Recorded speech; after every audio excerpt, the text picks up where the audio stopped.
Now the pledge. I pledge Allegiance to the flag of the United States of America and to the republic for which it stands, one nation, under God, indivisible, with liberty and justice for all. First item of business is adoption of the agenda. I have a couple of additions. Let's see. First thing is going to be under item number 2 to add the May 18th minutes. I believe all board members, board attorney, and Ms. Nance have gotten those. We got those out yesterday afternoon. I think everybody's had a chance to review them. So I'd like to add approval of the May 18th special meeting minutes. I'd like to add an item 12A. This will be an informational item for Mr. Stump, review of summer maintenance projects throughout the district.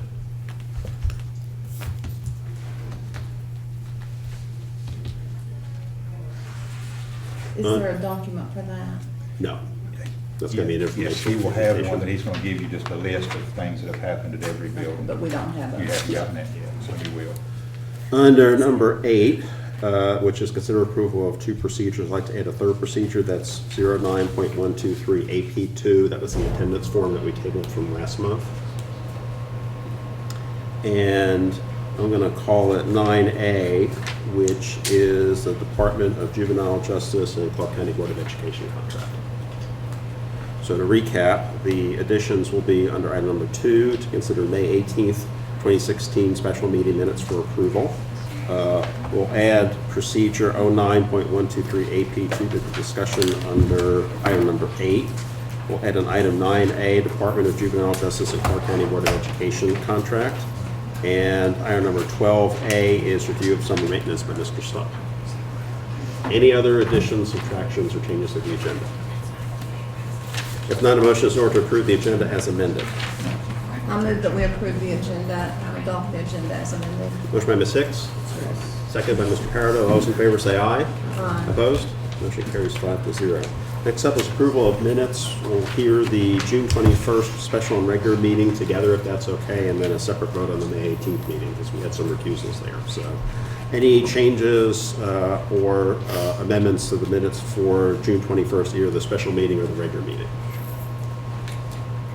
If not, a motion is in order to approve the minutes for the June 21st meeting, special and regular together. I'll make the motion to approve the minutes together. All right, motion by Mr. Wilson, second by Mr. Parado. All those in favor say aye. Aye. Opposed? Motion carries 5-0. Next up is the item, the minutes from the May 18th special meeting. We pulled those from last month for editing.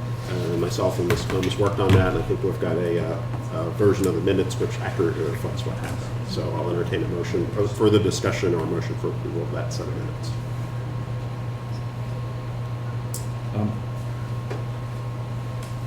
I'll make the motion. Okay, so motion by Mr. Wilson. I'll second it. All those in favor say aye. Opposed? Any abstaining? I was not present, so. All right, so motion carries 3-0. Mr. Wilson, Ms. Wilson, Dr. Kudak, and Ms. Ritchie in favor, and Mr. Parado and Ms. Hicks abstaining for not being present. Well, we're not abstaining, we're not You're voting. not voting. Because an abstention counts with the majority, Right. and that would be accurate.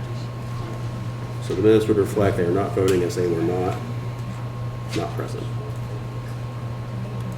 All right, student and staff recognition. We have some staff recognition, some things going on, and we will end up doing some student and some more staff recognition as we go into the, but I wanted to go ahead and mention a couple of things tonight. The Clark County Area Technology Center was recognized as one of the 10 area technology centers and career technology centers in Kentucky for its students reaching high achievement and attaining career readiness, top 10 in the state for career readiness. And this is per KDE Office of Career and Technical Education. We scored in the top 10 of accountability based on career ready percentages of preparatory students. They've gotten an award for that. They're still in Louisville now, but as we come back to next month's meeting, we'll have those teachers and principals come in and we'll present the award and certificates to that.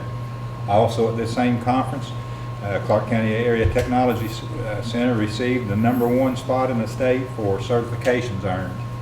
The students were certified in Microsoft Word, Excel, Access, and PowerPoint. 4 We had 4 folks who went last summer and was trained to begin this process for our students, and that was Bonnie Bradley, Ashley Smith, James Stoltz, and Mike Kendrick. Went through the training last summer to implement this program, and in 1 year took us to the #1 spot in certifications for that. The second thing, or the third thing I'd like to mention, the district has we filled a few positions here in the last couple of weeks, and I think we've got some of those folks with us tonight. The first couple that I wanted to mention, and I'm sure Angie or, I don't think they're here, they're not here, that the 2 of the 3 curriculum positions were filled. At the elementary facilitator of curriculum instruction was Angie Taylor, and at the middle school facilitator in curriculum instruction was Danielle Ward. And the high school, they were interviewing as of even this afternoon. We were still interviewing on that one, and they interviewed a candidate, I guess, this afternoon. I'm not sure, we haven't sat down and talked about that yet. So we may be getting close on the third one. I'd also like to go ahead and mention, introduce a couple other folks. We have Alicia Ellis, who here in a few minutes hopefully will be appointed as our new financial secretary to the board. She was selected out of a field of applicants for a director of finance. She's coming to us from Fayette County and has already hit the ground running. And she came in at really a tough time when we're trying to close out, so Gina's been able to help her with that, and I think we're going to be in good hands here. I have no worries there. Another person I'd like to introduce here tonight is Chris Kendrick. He was selected as our principal for the Phoenix Academy. Chris comes to us from Bourbon County, where he was working with PGES and curriculum over there, and Chris also has hit the ground running. He's already back in school, and we've already been meeting and looking and talking about some things that he has some really good ideas, and I look forward to working with Chris, and I think we're going to see some more expansion and some more opportunities for our students at Phoenix Academy, and some of those will, as we talk later about a working session, we'll probably be coming to you to talk about some other possibilities and some things we want to introduce at Phoenix Academy. Some pretty innovative things. I'm looking forward to those conversations, so I'd like to welcome those folks. And I think that's all the recognitions that I have right now. Okay. Anyone sign in for public comments? Okay. Next up under Superintendent's Report, State and District Updates. A few things there. Ready Fest is July the 29th at 7 o'clock, and that's at BCTC. And again, there are a whole host of tables again set up all around the walking trail. They'll also close the night out with a movie night. The district will have a table set up there. I think the transportation will. Our migrant department, we've got several that will have several booths set up there representing the school, and they'll be given, as usual, a lot of supplies for the kids. Site-based training for all of our site-based councils in the district is set for the 8/29 and 8/31, those 2 nights, and that'll be, I think that's here at central office. The CEP, the lunch program, all that information's been sent out to the community. We did that through cards that went out mailed, was passed out to schools, it's been in the news. We've taken out 4 newspaper ads in the paper advertising about this program, and our district operations registration is underway now. We did last night. Concrete was the first school. It went great. I don't know the exact, do you have a total of how many we The took? staff looks big. I know, it did to me too. And the building, they did I it. think around 350 maybe, Okay. but we're requiring all of our teachers Yeah. to call, make a personal Yeah. phone call to the parents and remind them to come to here August 1st through the 5th. We have a That way makeup they can day also here. meet the parent too. We have a makeup date scheduled for after all the schools have had their opportunity. Other schools, tonight, it's going on at Justice as we speak. It will be until 8. We do it from noon until 8, so the parents that don't work can come in during the day, and then we're open later in the evening, so those who do work can come in any time after work. And yesterday, there was a pretty steady line of folks coming in the entire time, so that's working really well. We'll have a next generation leadership for an admin meeting. It's a hybrid event, and will be it'll be a professional learning event that's on August the 1st and the 2nd with the DeFores and their staff. And the hybrid is, of course, they'll be in Illinois, and it's going to be live streamed, and it'll be interactive back and forth. So, and we have several that will be here, and that's going to be held at the Extension Office, is where it will be held. And we're going to be looking at more effective in our planning and preparation of instruction and the assessment of the instruction in our district. And like I said, Rick and Becky DeFord and their team of folks will be leading this learning process for us. New teacher cadre meeting dates have been set for the year. And those meetings are for the teachers that are new to the district and new to teaching in order to provide support and assistance to them as needed. And that's going to be on Thursdays. And we'll put together a calendar. That's something we talked about in our cabinet meeting the other day, is putting together a calendar. And when we get that together, I'll give you all a date of all when we're having our new teacher cadres, the principals, at admin meetings, and so what days all of those will be on. You'll get the calendar on those. This year we've added in addition to the administrative principals meeting, we're having a second meeting once a month that will meet with the principals and assistant principals and the curriculum facilitators and the departments to just discuss the curriculum instructional events, things going on in the school. So not taking up 2 of those meeting dates. Now we're having 2 of them, one for the administrators and one that we do nothing but curriculum, so that we don't overload staff meetings that way. Let's see if there's also on the calendar, you'll see our counseling. We're having our cadre for our counselors, and I think then we've got in special ed. Recently, our district and state was represented by our director of special ed, Bridget Mann, at the Special Education Legislative Summit in Washington, D.C. She and 5 other Kentucky representatives were able to participate in the educational sessions on improving success of individuals with disabilities in regards to legislative policies, as well as represent the state in discussions with Kentucky senators and congressmen about topics of educational appropriations, school and community-based mental health programs, and early childhood education, and the reauthorization of IDEA and the Perkins Act and many other things. So that was a good program that Bridget got to participate in there with the other 5 from the state. Preschool, continuing with enrollment, we're up to, I think as of today, Scotty tells me 277. This time last year we were at, Bridget, do you remember what we were about this time last year? That's a little bit higher than we were last year, about 20 or 20. It's about 50 more. Yeah, okay. We're continuing to enroll. The migrant program hosted a field trip to Paradise Cove with the families and the students, and had good attendance in the summer program. We have a parent advisory council scheduled for July 21st. And the migrant program will participate at Ready Fest, like I said, along with several of the others. So, and they'll also be working with us on the CEP registrations and everything at that time too. I think that's all that I have as far as updates. Okay. All right. Next up is item number 4, Community Education Annual Report, Ms. Hefner. Ms. Hefner's on a plane coming back from Chicago. She Okay. told me that she was supposed to be on the agenda in August. Okay. Now, I'd be glad to tell her tomorrow to come report to the superintendent if you want me to. That's okay. I can give her a hard time. It's unlike Cora. When Cora has a thing on the agenda, that's unlike her not to take advantage of that. So, all right. Did you have any questions about Ms. Hefner's Community Education Report? I can reschedule that for them. Okay. Next one, if you want to, we'll just take that one and we'll have her come back and let her, I'd like for her to be able to get in front of you to talk to you about it. Yeah. All right, so that goes to August. All right, next up is item number 5, Partners in Education Update, Mr. Yates. Thank you. Good evening. I just want to take a few minutes to give you a quick update on what Partners in Education has done in the last year.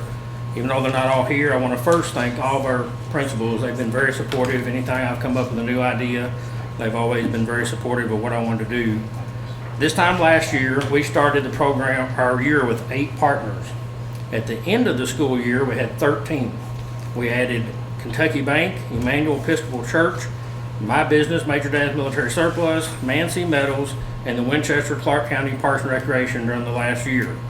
I'm also happy to announce for this new school year, I've already added 4 more partners, or will be. And that'll be the YMCA, they'll be at Baker. They're going to do an after-school program. Clark County Health Department will be at Concrete.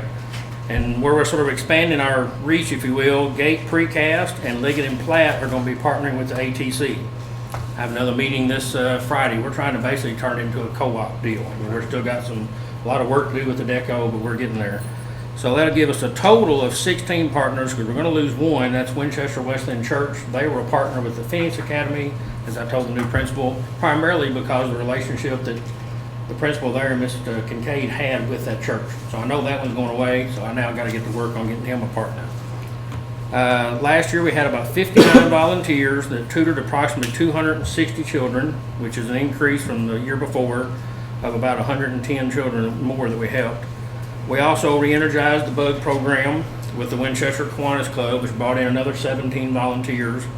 That program has a positive impact on about 430 third graders, and I really believe our number of volunteers will increase this year because of these 4 new partners that we're adding to the mix. Our partner of the year this last year was Kentucky Bank. Our volunteer of the year, somebody most of y'all may know, and that's John Atkins. He goes to the church next door, and he was our volunteer of the year, thanks to you. And director of the year was Bruce Manley. He's been with our program since inception. A few other things I want to let you know about. In this last year, I expanded our collaboration efforts, and in the process, I've been asked to serve on the George Rogers Clark Project Lead the Way Advisory Council. I've been asked to serve on the United Way Education Impact Advisory Council, the United Way RSVP Trailblazers Advisory Council, and the Clark County Extension Advisory Council. During our 8 June Chamber of Commerce breakfast, we hosted the Project Lead the Way students there, and they had a great setup, and it was just our way of trying to get them out in front of the community business leaders, try to get them some support, and some collaboration efforts with community education facilitated in the donation of glassware and equipment from Cadillac Pharma Solutions. 2 other things that we're doing in the future, or one right now, is we're doing a fundraising campaign. We're calling it Bucks for Books.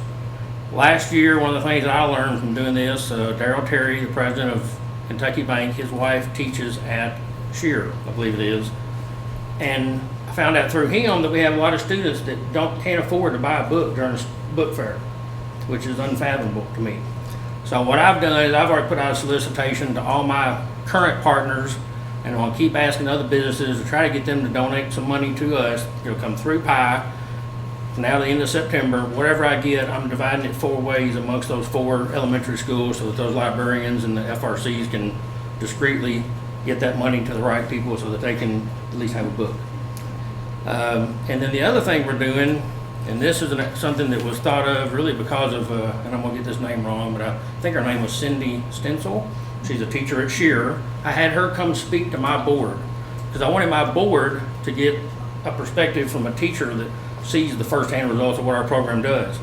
And in the process, she said something that hit me. I thought about it. We've talked about it on our board. We're going to come up with something called Experts for Education. And what we're doing with this, right now we're going to have this one school as our pilot. I met with Mr. Howard, and he was so gracious to be our guinea pig. So we're going to let that school be our guinea pig this year. But what we're thinking about doing, or our intent is, we're going to go out and find experts in occupations, dentists, doctors, lawyers, bankers, you name it, and people who have just an interest in fishing, photography, whatever. We're going to put together a database of all these people that would be willing to go to a school 1 time a year maybe, or whatever it takes, 2 or 3 times a year, and speak to students about those subjects. So it's not really more tutoring, it's more, the lady, the teacher said, it's almost like some of these kids don't know how to ride a bike. They don't have a father figure to teach them how to fly fish or things like that. So we're trying to put together something. It's going to be like I said, a test program for us. And hopefully our intent, we're thinking by sometime in October, we'll have this database. I can get with Mr. Howard, get it to his teacher and say, hey, here's what we can offer. And then teacher X says, oh, I'd love to have somebody come in and talk to me about how to do underwater basket weaving. And we'll line up expert X with teacher X, and hopefully it works. So that's something new that we're trying to do, and we'll see how it goes. And if it goes well enough, then we'll expand it into the elementary schools next year. Barring any questions, that's all I needed for your time and to tell you what we're doing. Appreciate your efforts and the things that you do. I think is an important link between the community and the school district. I think there's been a lot of positive things that have come out of Partners in Education over the past couple of years. I've been around long enough to have seen it from its infancy. When did y'all start? 2006 when it started as part of the school system, and 2011 is when it became a nonprofit. Right. So think it's increased after you became a nonprofit. So, but I appreciate what you're doing. I think anything you can do to help give our students some ideas on career or career guidance is helpful. So, but I appreciate the effort that you're putting in. Thank you. Okay, next up under Student Support Services, item number 6, consider approval of Alicia Ellis as treasurer of the Clark County Public Schools and board treasurer. I just ask for your motion to approve Alicia as the treasurer and board treasurer also. The treasurer of the Clark County Public Schools and then board treasurer, it's 2 positions. Okay. Ms. Ellis, I have a question for you. There's a new regulation, it's 702KR3 320, which is finance officer certification requirements. It's a new regulation which was promulgated by the state within the past year. Can you tell us how you are meeting those requirements? I have a bachelor's degree in accounting, which is one of the qualifications, and at least 4 years of school finance, which I have from Fayette County, and I have applied for the provisional certificate and got approved for that today. Okay. So, and then I'll be, Rodney Jackson of Fayette County is going to be my mentor, so we just need to get that paperwork filled out and signed off by Mr. Christie and Rodney and start that program, which part of the continuing education, I have to have so many hours in school finance and UNIS training for that, which I also have to have certification for the Gatton College, which I've got my school finance manager certification through Gatton College at University of Kentucky. Okay. So that's part of the training that would continue over a 5-year period, and the mentor program over a year. Okay. Can you tell us a little bit about yourself and your background, kind of where you're from, where your education is from? Yeah, I'm from Mount Sterling, Kentucky. I still live there. I attended Eastern Kentucky University and got my bachelor's in accounting, and I was with Traditional Bank for 10 years in banking, and then moved to Fayette County, 5 years there now with them. So I've got extensive background in banking, customer service, school finance now. Glad to be part of Clark County. Okay. All right. Other questions for Ms. Ellis? I have to ask you these questions. You're going to be sending checks totaling, what was our last, lots of money, so you have to be careful with that. So, any other questions for Ms. Ellis? All right, if not, a motion is in order to consider approval of Alicia Ellis as treasurer of the Clark County Public Schools and as board treasurer.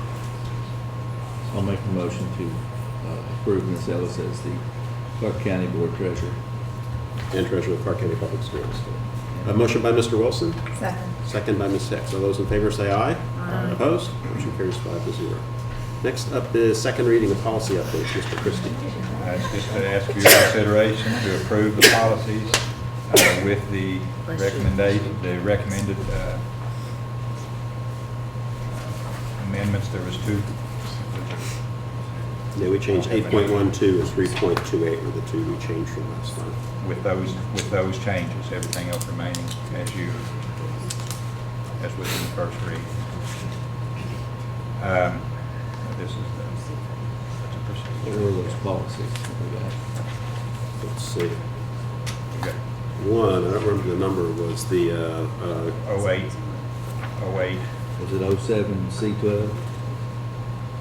08.12. That was the instructional organization, change it to fit our instructional organization of our schools. And 03.123, which was the leaves and absences. And it substituted, instead of sub-finder system, it substituted in the ASOP program. And all the others are as presented last week. let's see, yeah, the And evaluation was then there one. was, yes, then point 03.28 was evaluation, was the classified evaluation plan, and the change there was to a minimum of 1 time per year instead of 2 times per year on classified, and everything else has stayed the same.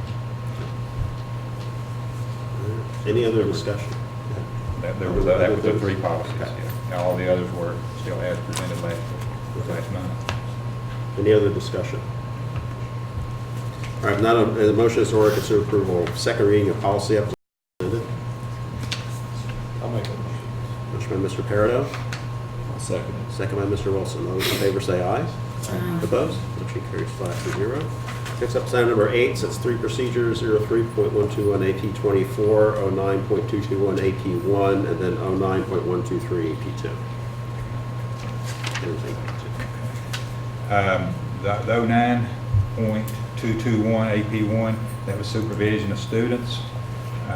We added all buildings and grounds. There was some discussion. At this time, I would entertain if you want to add under number 3 in that where it says halls, restrooms, and playgrounds, there was some discussion about maybe adding parking lots. I'm fine if you want to add that. We can add that. Yes. But I would suggest adding it to line number 3 with halls, restrooms, playgrounds, and parking lots. If that Yes. so we amend it to that.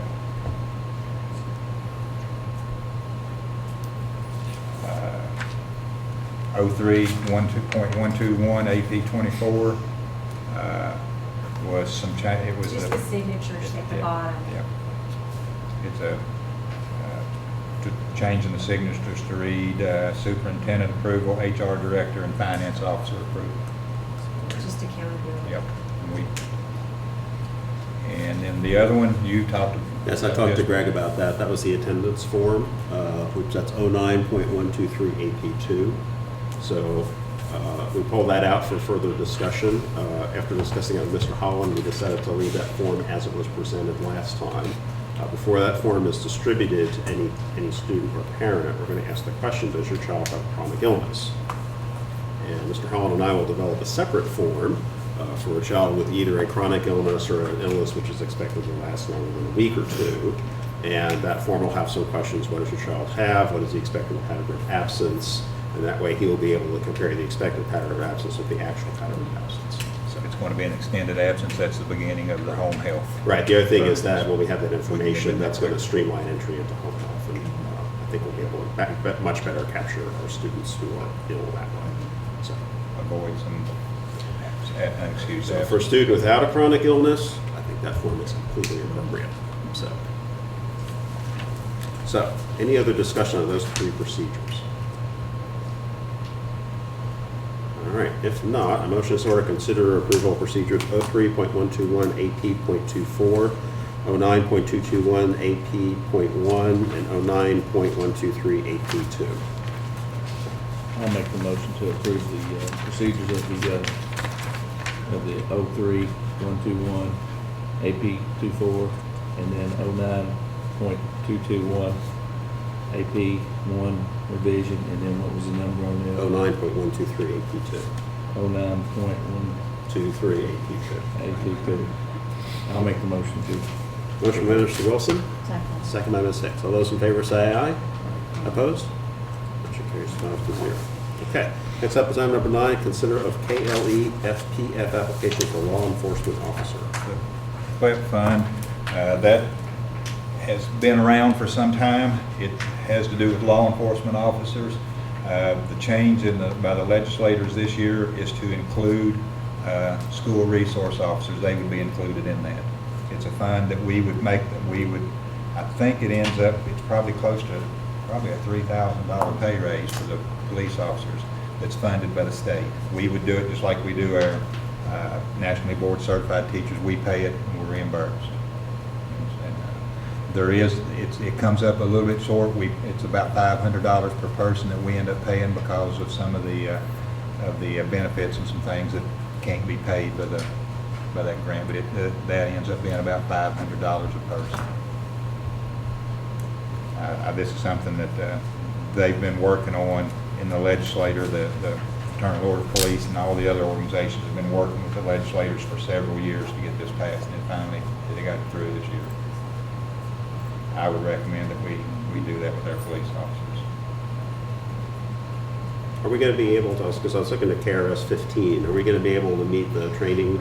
And the statute is written for city, county, universities. So it's not really written for school districts. They're required, as police officers, they're required so much training. Yes, we meet that, and then they do meet that. There's a through the SLEO, the School Law Enforcement Officers.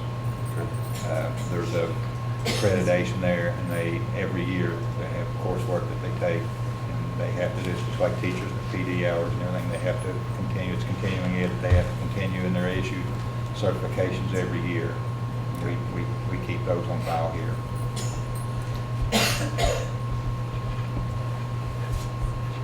And when they do those trainings, they train with regular law enforcement.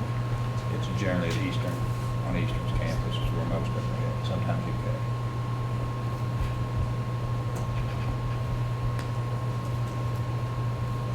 Do you have any idea what bill that was? Because I looked at I pulled up KRS 15.420. It defined local unit of government as city, county, combination of city and county, so that's going to be Jeff County and Fayette County, state or public university or county sheriff's office.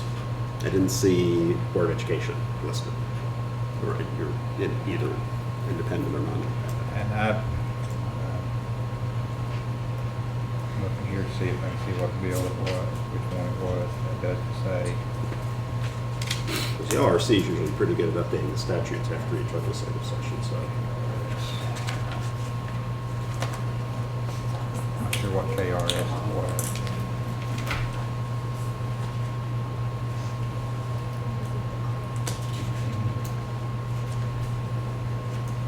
I think it's 15.410. KRS 15.410.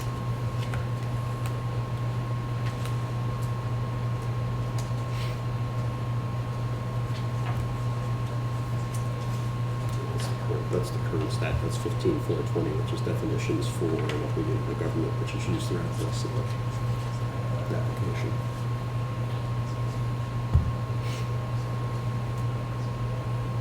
That's 15.410 through 15.515. Yeah. They're 5:15, 5:10. That's what I'm looking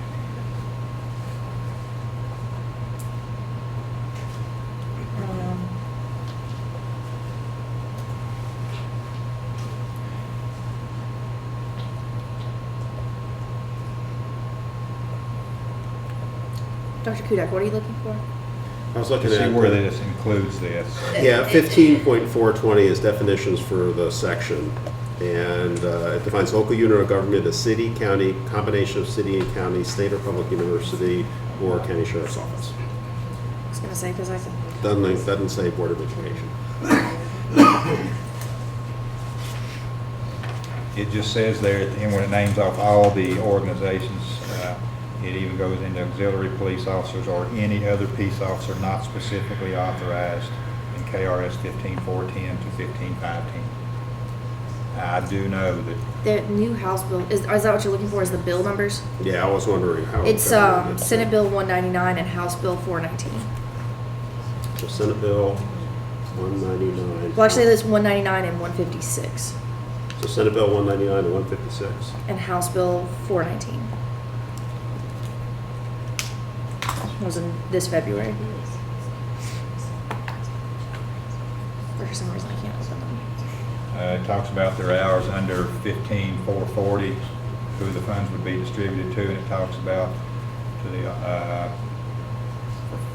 40 hours of duration. That's what the training. That's how much they have to have. The number of hours shall not be changed with the council at a school certified or recognized. No, that's just the school.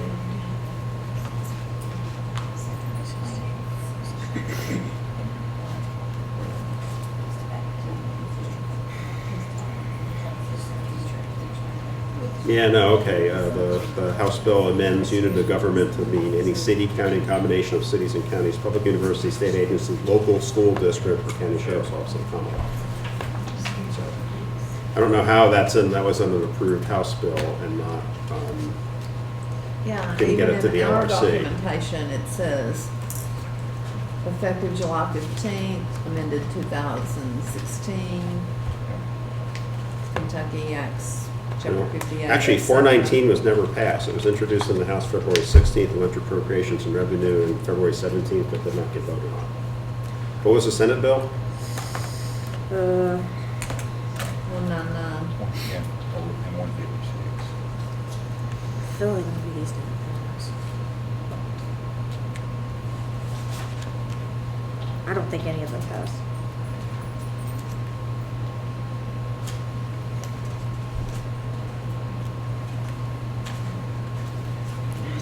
Think of that.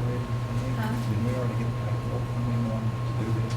I think the sheriff contacted Keith, and that's how Keith got the application.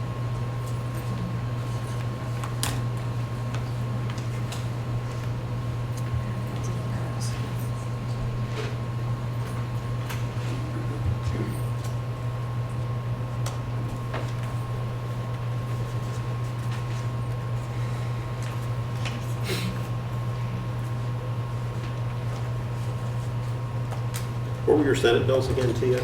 So you had 199? 156. 156. Westlaw saying that this didn't pass, Mr. Christie. I'm sorry? Westlaw says that none of them passed, that the last update was 2007. So We can table it, but, I mean, I can look and make sure, well, I mean, I'm sure you can tell too, I don't know. Maybe you don't need me to look. I got 156 up, that was introduced in the Senate February 11th, went to judiciary on February 13th, and died in committee.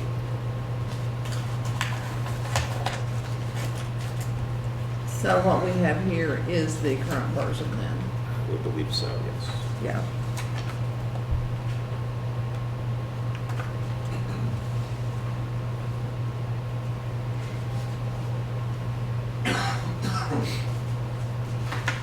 So this action would just be to have these folks apply, or have they already applied? we've got the applications here. We didn't do anything that was approved by the board. Yeah, 199 was introduced in Senate February 18th, went to appropriations and revenue February 22nd, where it died. So the current statute, which is posted, is correct. Yeah. We can table it, and I'll do some more. I'll get the bill where, I know it's passed, but I don't know. Would they approve the application if They wouldn't approve the application if it hadn't passed, but, approve sending it? I mean, basically, that's all we're doing. I'd be concerned of overstepping our bounds because we're applying for something we have no statutory authority to. Because the Yeah. application is being used by these other entities for, you know, they're legally entitled to apply for their folks, you know, the county sheriff or whomever, Okay. but we wouldn't be, so. Okay. I'll put it back on the next month. I'll get it. Okay. All right. Next up, sign number 10, consider approval of capital funds request for paving. Ms. Amos. Oh, yeah, it's that time of year again. The district has already identified some paving needs.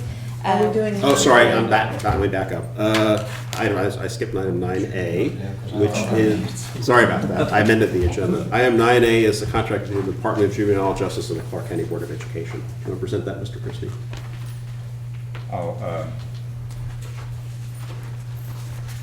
It's the same, it's, in general, the same contract we've used in the past.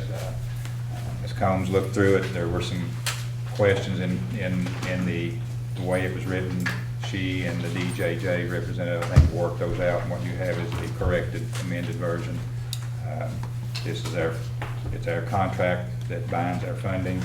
I would recommend that you pass this tonight. Okay.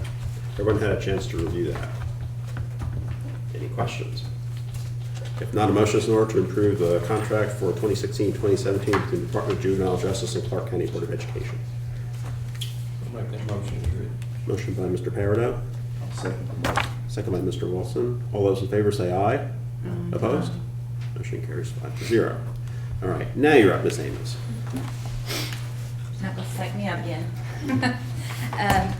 This time, capital funds, I'm bringing to you all for the first one of the 2017 school year. They've already identified about $56,000 worth of paving. That includes at the bus garage, Campbell, GRC, and the Hannah McClure preschool. We're asking to use restricted funds through capital funds request for this purchase. Donald, can you give us an idea of what each project entails? Sure, I was kind of planning to go over that with my summary if you want to wait till the end. But You can cover it now. Okay. GRC, at the entrance level at GRC, we had an issue on both sides of that entrance area that needed attention with blacktop. The right side, buses and car traffic were getting over into the grass over by the sign and really trampling that grass down, and cars were blocking our buses as they were trying to get into park for GRC dismissal in the afternoons, and cars were blocking them, so we widened that out on the right side so that buses can both get around and cars and traffic would not trample that grass on the right side. On the left side of the guardhouse, as you enter the building, we added a curbing and widened that area as well, because parents that were turning right coming out of the schools area were getting over into the grass area. It just wasn't wide enough, creating rutting and mudding, and it was just a mess, so we widened that as well. At the Campbell parking lot, well, our maintenance department removed both islands out there by the guard shack, one on the left, one on the right. The one on the left was causing a significant obstruction to our buses as they were entering to park to release students from Campbell. Those long buses just couldn't turn left and turn right into those parking places appropriately with that island in place. The island on the right was a significant hazard to snowplowing. We made it very difficult to remove snow on that section of the parking lot, so we went ahead and prepared those for removal. Now we're contracting with the paving company after the maintenance department did what they could do to come in and fill that up with DGA gravel and to make a very solid surface on those two areas. We also needed to widen the parking areas for the buses in front of Campbell. We experienced last year that the bus lanes were just too narrow that we had painted, and it was causing a lot of disruption with dismissal of students because buses and potential mirror bumping the buses because those areas were just too narrow. So we've added as part of that project to widen each of those lanes by 2 feet. At the preschool, we were asked by the administration of the school to help brainstorm some solution to better separate bus traffic from parent traffic. So what we decided that we should do is to eliminate the staff parking on the right side of that building as you're facing the front of the building. Create a 2-lane traffic area that would go around in front of the playground, around the back of the school, and exit to the left side of the McClure as you're over by the library, so that our parent traffic can go 2 lanes around there, around back, pick up dismissed kids from the back of the school, exit the building, and not interfere with our bus traffic in the front of the school that goes through that building. So we're adding a road from that area, building a new area for road around that area, going in and restriping the entire back parking lot to better accommodate both staff parking and parent parking and get out and walk the kids into that school. We remove the playground from that area so that we can create better parking space, which has always been an issue for that school, a high priority issue for that school. Okay. All right. And some of that work's been done. I know we're working for the Campbell, the islands have been taken out already. So we pay for this out of general fund. We're looking to reimburse general fund from capital funds, correct? And that will leave us with little over 1.174 million left in capital funds after this is passed. Okay. Reimbursed maintenance budget. Right. Yeah. Any questions from Mr. Stump or Ms. Amos or any discussion? All right, if not, a motion is in order to approve the capital funds request for paving as presented. I'll make the motion.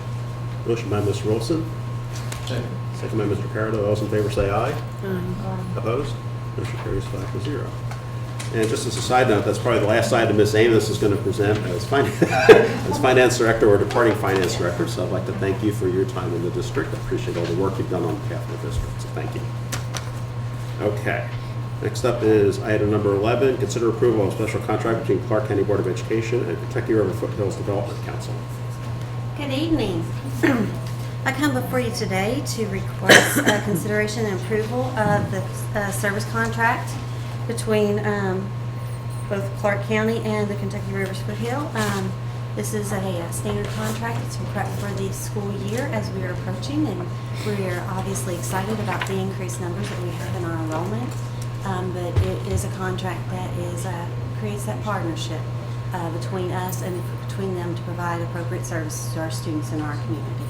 Can you tell us a little bit more about what Kentucky River Foothills does and how it dovetails with our district? Okay, Kentucky River Foothills primarily services students with lower incomes.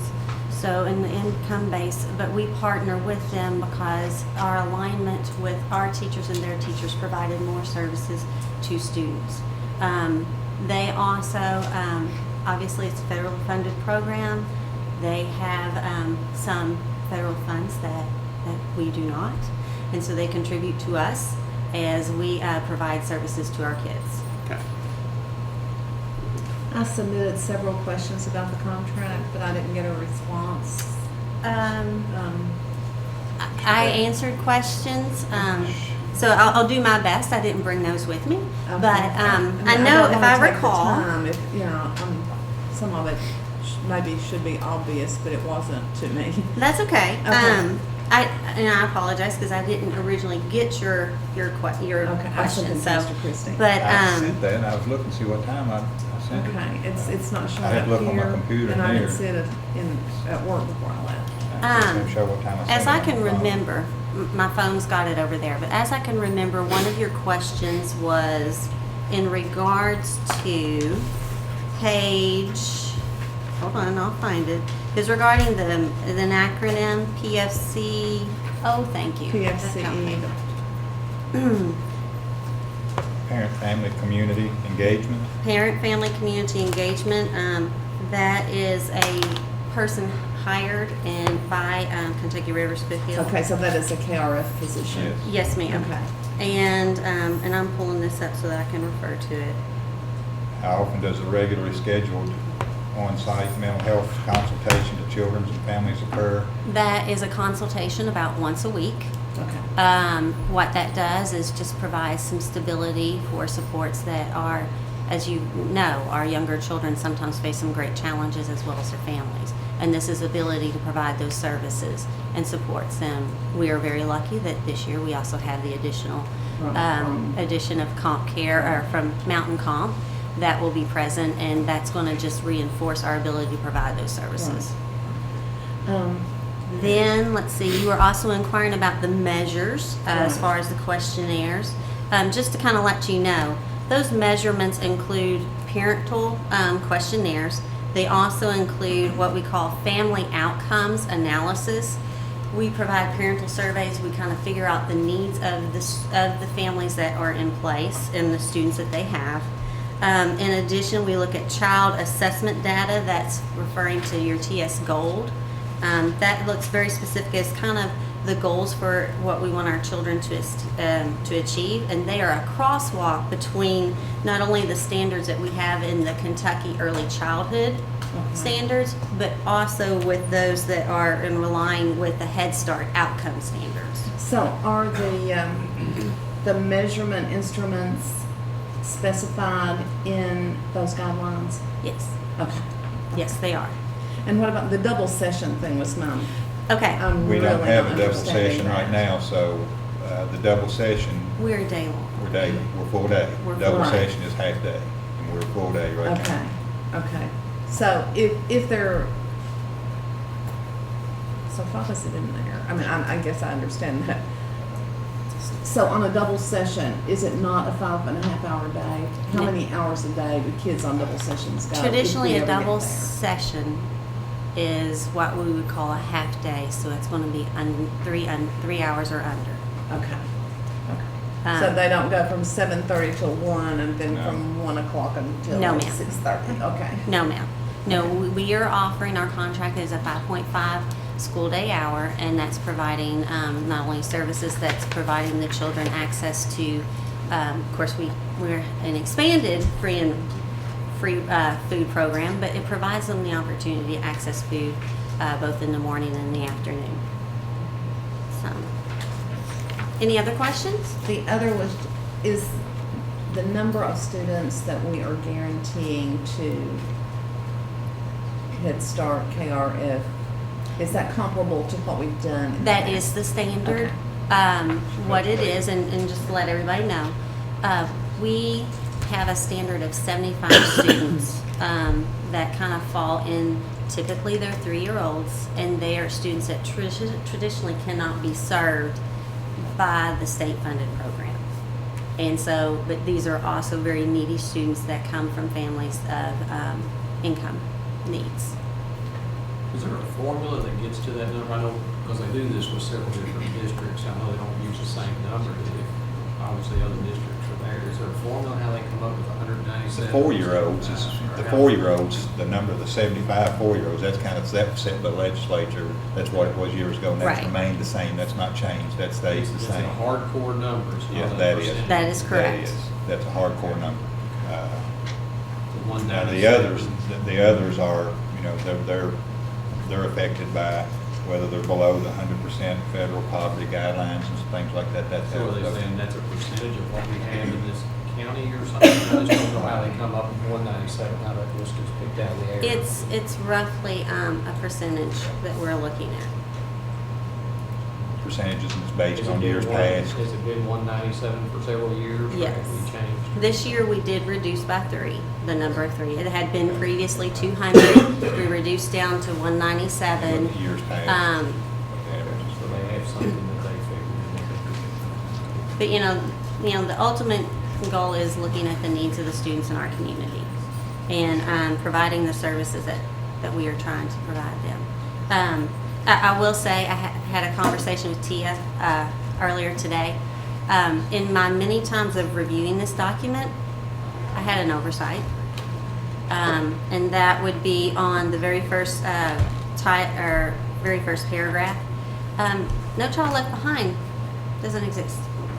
We now have Every Student Succeeds Act, and after I had that conversation, I called up John, and we are going to get that changed. So if you approve this contract, that would be the only adjustment because that was old language that was missed. Isn't that still on the federal level? No child left behind? No, it's No. expired. It was Every not student reauthorized, completely succeeds. replaced by Every Student Succeeds. It's literally when they got rid of this idea of highly qualified teachers. Yes. So if you're making the changes, can we change the spelling on page 2? Sure. Since we're making changes. Zero me in, please. It's on page 2 where it talks about a regular scheduled of on-site mental health consultation. I think it's a regular schedule, and on-site is the wrong form of site here. Yes, ma'am, you are correct. You are correct. We can do that. So while you're making changes, No problem with that. thank you. Any other questions? And one of these days I want to get with you so that I understand blended and enhanced, but you don't have to go through that now. Okay. I just need that glad to. refresher. I've had it, but it's still a little fuzzy. Thank you. All right. Any other discussion or questions? If not, a motion is in order to consider approval of the special contract between the Clark County Board of Education and Kentucky River Foothills Development Council with amendments as presented. I'll make that motion to, the contract between Clark County Board of Education and Kentucky River Foothills Development Council. Motion by Mr. Wilson, Second. second by Ms. Hicks. All those in favor say aye. Opposed? Motion carries 5-0. Next item is number 12, consider approval of the Clark County Public Schools Section 504 procedures for student services. Okay, thank you for the last action, and moving on to this one, I would like you to please consider the approval of the Section 504 procedures. This is a draft that has been proposed by another Ms. Combs through KSBA. Yeah, I might have met her once or twice. Maybe, just a little bit, right? But it is a reflection of the recommendations by the Kentucky School Board Association, and it meets the requirements that is expected for us to proceed forward. The reason why I come to you now is because we are just before the beginning of the school year, and so I did purposely hold off until now, so that way it would be not a mid-year change. I'd be inclined not to change anything your mom wrote. I'm not going to argue. There's a lot of federal law that's wrapped in I wouldn't argue with so- her about it. Said she'll come to your defense if Right. anybody else does. So you have that. She's highlighted places which you should not edit and places which you should edit. Yes, so, yes, but I saw that. I'm fine with it as is, so. And there's an enormous amount of federal law that is dealt with here. that only she seems to be able to figure out. So, which is Okay. All right, other discussion or comments? If not, motion is ordered, consider approval of Clark County Public Schools Section 504 procedures for student services. I move that we approve the Clark County Public Schools Section 504 procedures for student services as presented. Motion by Ms. Hicks, second. second by Ms. Ritchie. All those in favor say aye. Opposed? Motion carries 5-0. Thank you, Ms. Mann. Next up is item 12A, review of summer maintenance. Mr. Stump.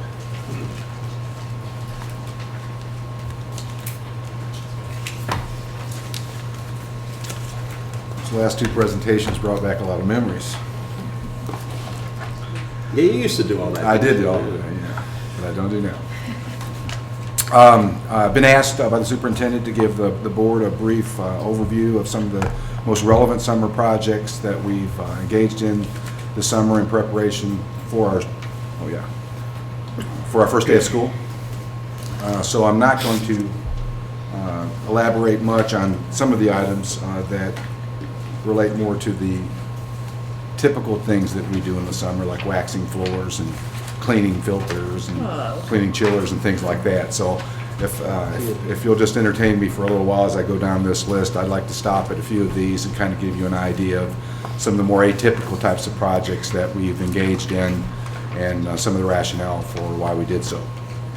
First, starting off with GRC, I've already spoken to you briefly about GRC and the curb and asphalt repair.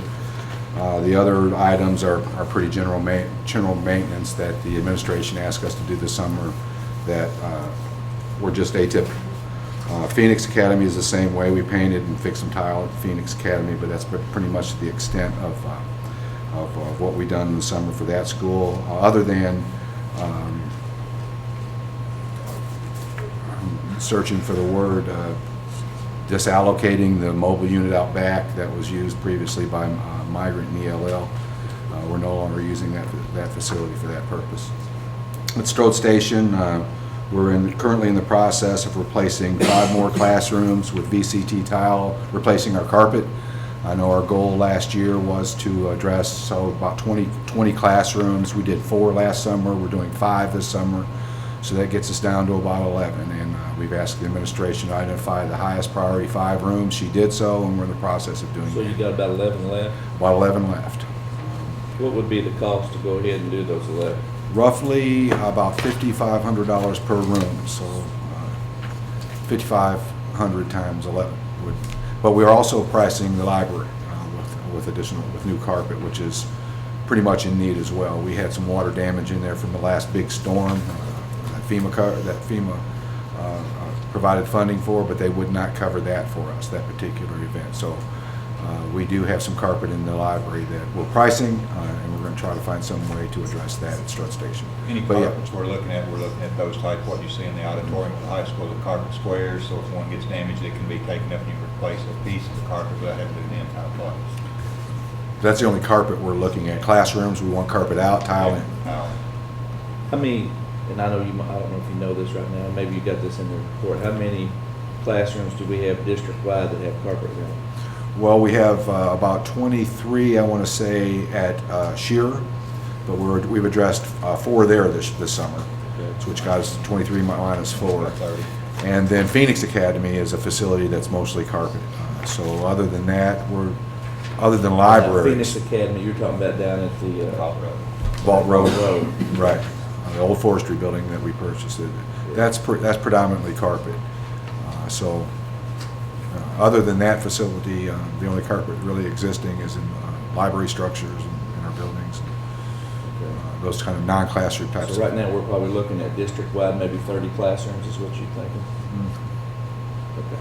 Do we have a below plan that. on how we want to do that? I mean, is that something that could be, some of them done during Christmas fall break. break, Christmas is- fall break? Christmas, well, I don't know how many Fall days it break, you takes can do to 2 classrooms. That's what I'm saying. You can do 2 classrooms over a fall break at each of the buildings. You can do 2 classrooms. You can pick off probably 4 classrooms to 5 classrooms at least during the Christmas break. And that was our next thing, was to look at fall break at each building, a classroom or 2, and then during Christmas break, I try to think we pick off could that get many them on more. schedule and look at them each time that those Well, are done would be good. Our thought was that between fall break, Christmas, and summer, of next year, we should be out of. I would think by this time next year, I'd like to see all 30 of them done. That'd be my goal. Just a thought though, last Christmas holiday, we offered to do some at Strode Station, and the administration declined, saying that she didn't want to disrupt her teachers during that time, but we were taking everything out of their classroom and then putting everything back in their classroom. They come back from the holiday break and they've got a lot of disruption. I understand that, but So- also you got teachers that call me about the carpet in the classrooms. Right, So they got to give and take somewhere. I understand. But we did try to do more at Strode last summer, or last Christmas break, and we could not. Okay? Let me see where we're at. Strode Station. We repaired a chiller in Strode Station, as I shared with the board and the LPC committee. We have a 20-plus-year-old chiller system, HVAC system in that school. We had a pretty major leak in there. Our maintenance guys were able to go in and repair that in-house. We facilitated painting all their hallways down the right wing, looks really great. And we were able to put them a new playground structure on the playground that we removed from preschool that the administration told us that said that was too advanced for 3- and 4-year-olds. So instead of removing it and storing it, we went ahead and appropriated to Strode Station, installed it at Strode Station. Donald, does every one of our elementary schools have playground equipment at them? I'd say we probably at some point need to address Strode Station's playground, and Baker's been advocating for some equipment, and we're working toward that. I'll kind of address that as we get down to Baker, but yeah, I'd say Strode Station needs some attention. It still has a lot of the antiquated 50s, 60s type stuff, bars kind of things, and working with Baker. We have added to those playgrounds as we've closed schools. We've taken the newer pieces, and all of those pieces have been added. As schools that we've closed in, we've kept and put it at the other schools. So there are some new pieces in there too. At Baker, we replaced carpet most recently in the office administrative areas. We were getting some concerns from some of the staff at Baker in those front offices that they were getting itchy types of experiences. So we had Air Source Technology come in and do an air source quality test of that building in that area where they were experiencing those symptoms, and the air quality test came back normal. But in the recommendation of that report, it said if continued symptoms existed, to clean your air ducts out of that fed that area. So we went ahead and replaced the carpet in those areas. We had some staff members that said their symptomology's improved, others that said no, I'm still doing something. So we then contacted contractors that specialized in vent cleaning, and they're in the process as I speak in cleaning the vent systems that supply those particular areas in which we're getting complaints from staff members of some itchy rash that in those areas. So we've done that, and we're in the process of cleaning those vents, so we're very optimistic that that will take care of any reports of rashes. There is, some insulation type material inside those vents. They're very old, they're about 23 years old, that at some point could accumulate and blow into the air, and that's what we're cleaning out of those. Okay? Are we still committed to carpet in office areas? That's what principals are requesting, is that carpet be replaced with carpet in office areas at Baker and preschool. We've done that recently as well. Office spaces, but not nursing spaces and other office spaces, just in administrative office, library. Preferably, I like the VCD tile. Every summer it can be stripped, waxed, and it looks really nice. Yeah, it's a whole lot of that. But I guess that, the administrators do have preferences, and we try to accommodate those, but I strongly encourage removing all carpet in all areas because of so many allergies that we're experiencing with children's now, and it's just far more hygienic and clean to have some form of tile or VCT or rubber tile, particularly in classrooms. And I guess like Mr. Christie said, or at least when we're doing the carpet replacing it, are we doing the carpet squares so in case it is Yes, You know? at preschool and Baker, we did carpet squares. Well, I'm talking about in the administrative offices too, because in case you never know, Yes. might be a spill and you can rip it up in that section. We have done exactly that. And Mr. Christie's been very adamant about doing squares in the event that there's a spillage or damage to a particular area that could be easily replaced without doing cold movement. We've been doing that. Okay, at Baker, we have addressed both of the chillers out there. Those chillers are getting old. Quite frankly, the last month of school was a difficult time for us. We had the biggest chiller in that building was completely 100% down, an 110-ton chiller that provided cooling air to that school. The second chiller in that building was 60% down, so we were running in the last month of school on 40% on one chiller, and we made it through. If that chiller would have went out during testing, it could have been very uncomfortable, at the very least, for us. So this summer we went in and we have found the problem with the 110-ton chiller. It was a valve that was blown, and we've gone in and completely refurbished that chiller. It's up and functioning now at 100%, and we're in the process of repairing some leaks in the second chiller, hoping that that'll fix that problem for this coming year. But again, I'd emphasize to the board that is a antiquated system, and we can keep repairing and repairing, but at some point it will go down permanently. But we've addressed both of those chillers this summer. The administration has asked for a sidewalk to be added, and we're in the process of doing that along the parent loop of that road that comes around for parents, so that students aren't exiting cars to enter school in grass and muddy areas. We're addressing that for Baker. Parking lot repair. This is one area I hadn't mentioned, Mr. Kudik, in your question. We are currently engaged in the staff parking lot in the front of the Baker building. Laymore Paving is tearing up some pretty significant areas that were significantly deteriorated, and we're resurfacing that and restriping that area for that school as we speak. You might see the equipment on site at this point. New lighting wall packs. We've replaced all existing lights in the library with LED lighting, as we had done in the past with Campbell. Excuse me. And all of the wall packs on the exterior of the building we've replaced with LED lighting wall packs. And wall repair. That in the BG that was associated with Campbell, that was kind of controversial, in which we're doing doors and things of that nature. There was a project in there to replace 6 walls in classrooms that separated classrooms, and the administration later told us that they needed 8. So we are now addressing the other 2 building walls that they have emphasized to us are too thin and create too much noise in classrooms and affect instruction. So we've agreed to go in and build additional walls behind the existing walls to make them more secure and private for teachers in those 4 classrooms, 2 walls. At Justice, we contract for... Yeah, that's what I was going to. Oh, I'm sorry. Where are we There's at? nothing about the playground, but you said when you got to Baker. Oh, you were okay, talking about playground. playground.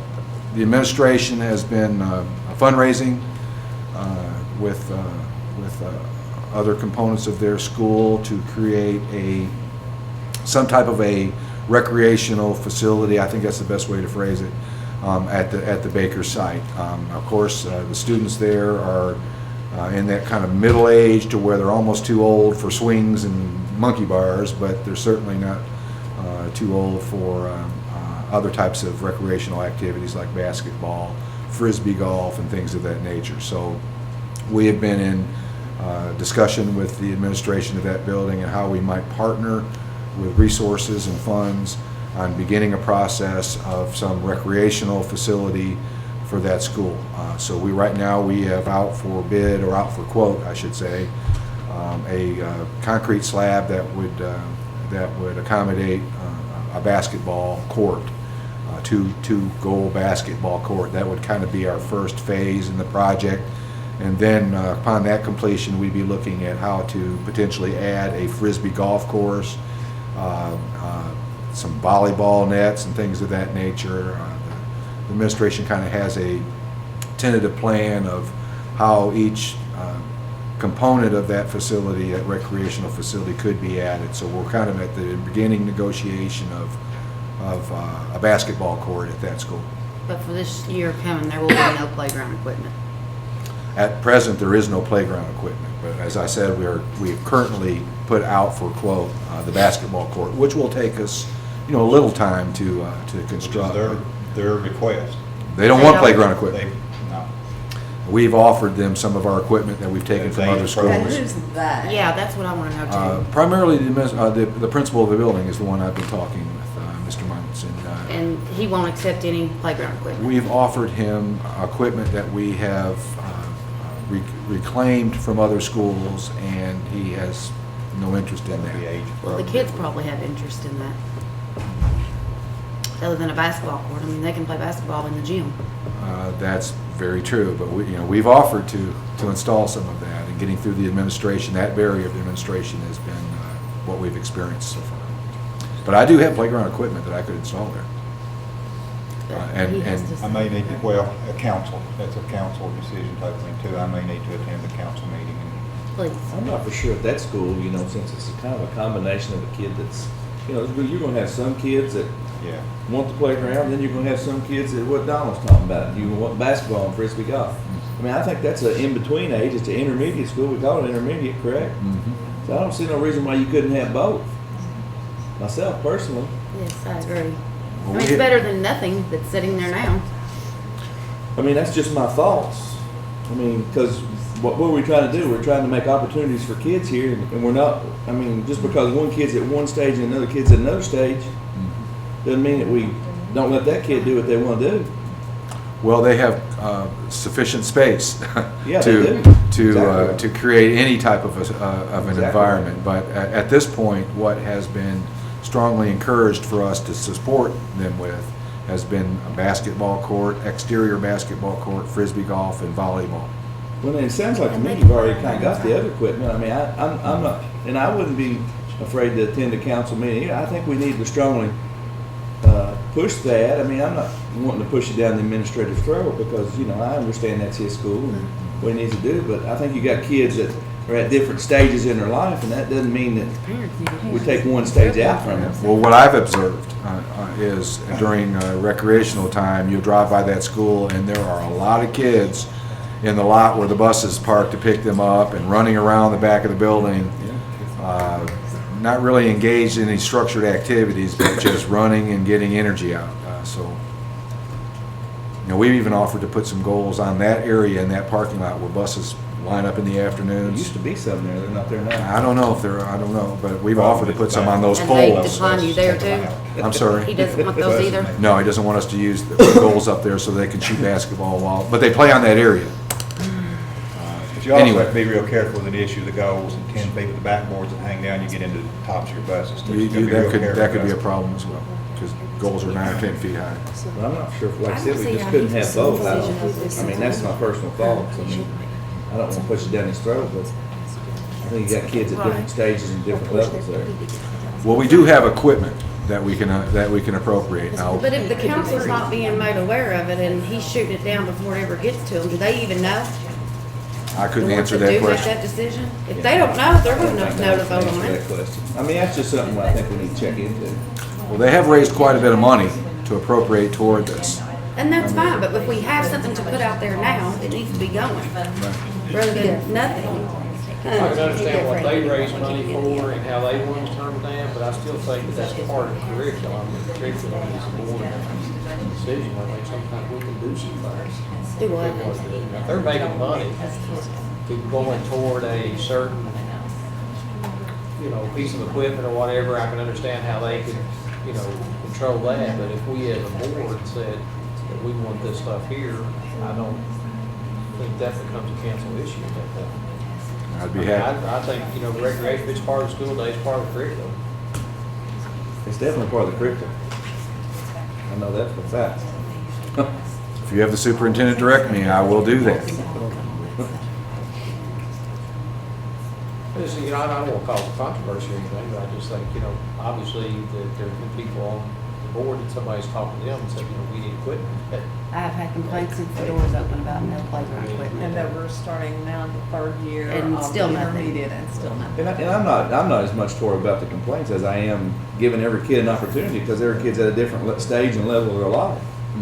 There. That's what I think. And how many goals are we gonna have on this basketball pad? 2. And how many can play at one time? I guess it depends You can have on. 10, or you can have 10 on each end, so you 10 can have on 20. Yeah. Okay. And how many kids do we have enrolled there? In excess of 800, yeah. So we got 20 kids that can play. We're on the road. I mean, at the, Yeah, exactly. I mean, you want kids involved doing something. are the other 680 or 840 gonna watch? I think you can make the same argument with Frisbee golf. I mean, how many kids can throw Frisbee to one hole? But again, that just gets back to, we just want as many things that they can do as we can get. There's a lot of space. There is, that's just There's a said bunch of empty. space. There's a lot of usable space. And it's I good mean, it's good usable, space. that's right. So at this point, do you need anything from us, or do you just need to go? I'll and take care get of it. I'll take care of it. I've got enough. You know I felt this way about it, and I mean, I haven't hid that. Okay. He's out of town this week. He's out of town this week at KS. Get right on.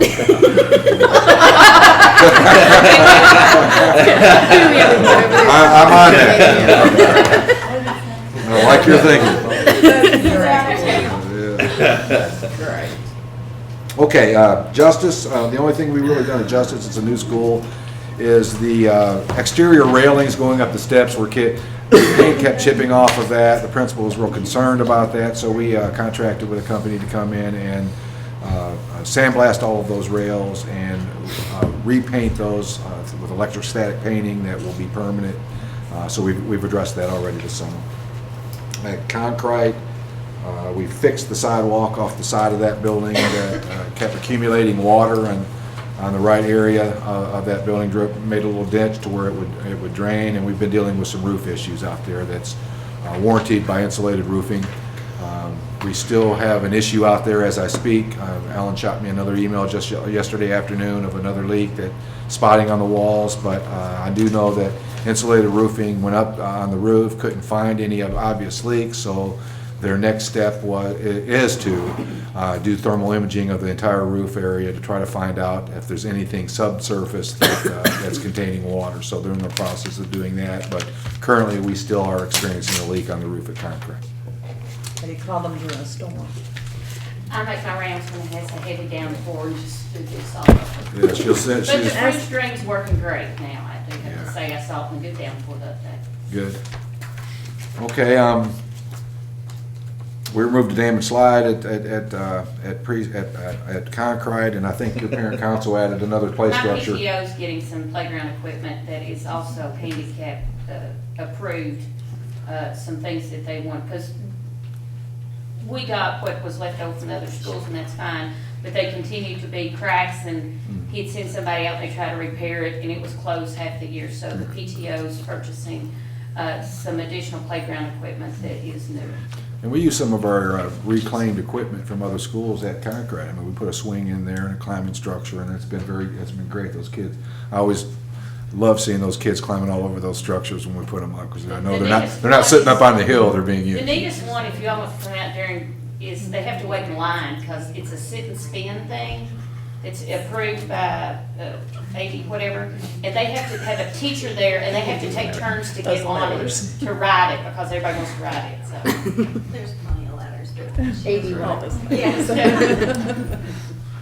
Okay, and I've kind of talked to you about preschool parking area around the back and trying to better separate our parent and bus traffic.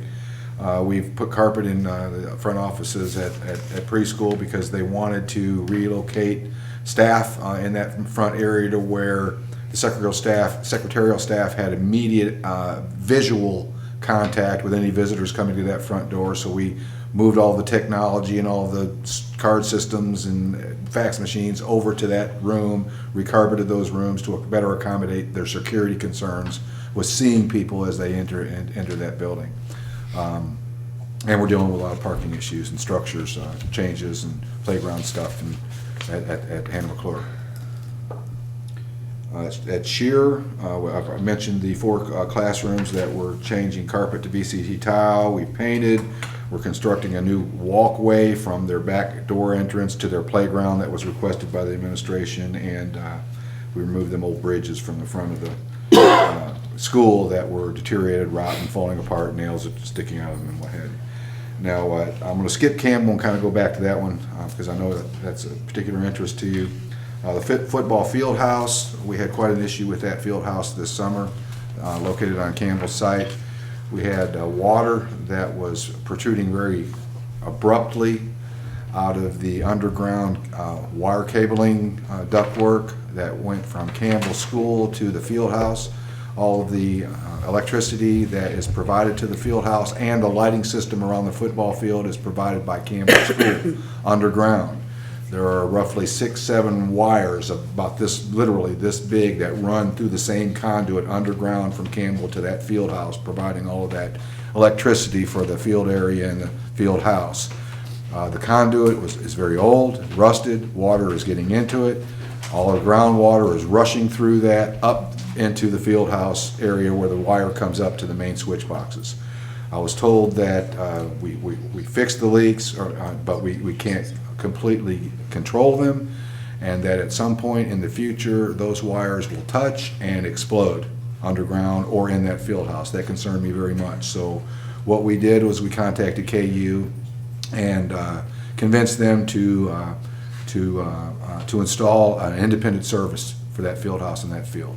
So we're running a brand new line into that field house that will supply, separate from Campbell, that will supply all the electricity for the lights and the field house there. We had to shut that down a little while because of the urgency with that, but that was an extremely dangerous situation that we had to deal with urgency. And we're still in the process of addressing that concern. Bus garage, this is an area I failed Mr. Kudik to talk to you about as far as the blacktop work. We have a lot of significant areas in the bus garage that we need to repair with blacktop. Some huge holes and some huge sunken areas that our very heavy buses are transporting on. We're repairing that as we speak as well. Maintenance shop, soon we'll be coming to you with a BG1 to replace the roof at the maintenance building. I think next month we'll present that BG1 to you for your consideration and approval. We need to put that roof on the maintenance building ASAP.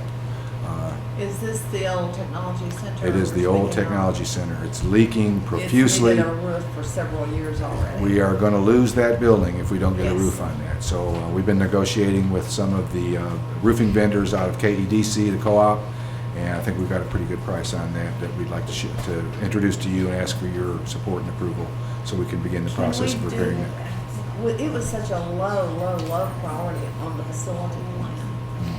Yeah, an emergency. Address Yeah. there? Is it an emergency? It is an emergency. And they will allow you to address emergencies and roofs and the major things, roof, plumbing, those kinds of things on any building, regardless of where it is on the plan.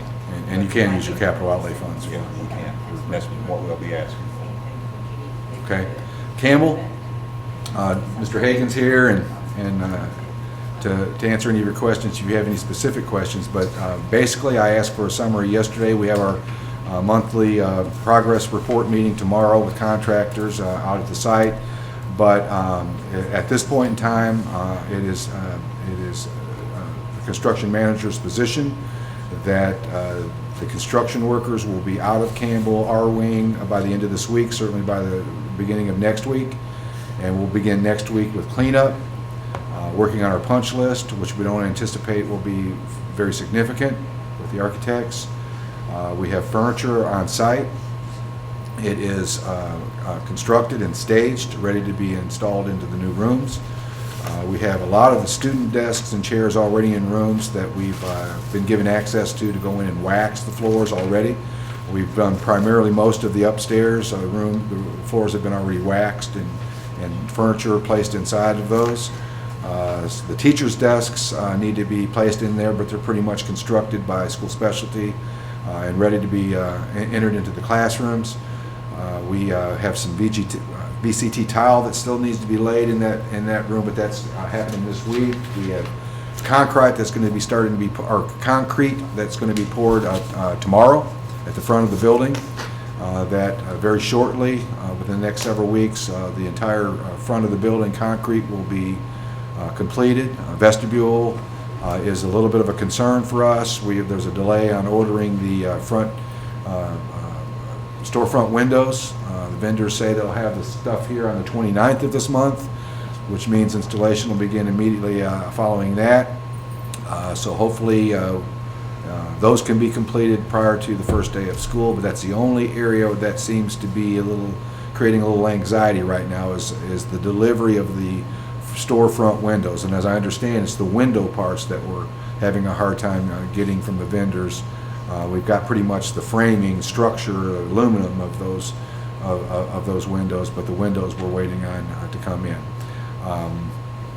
HVAC systems are all up and running. Electrical, plumbing permits are in hand.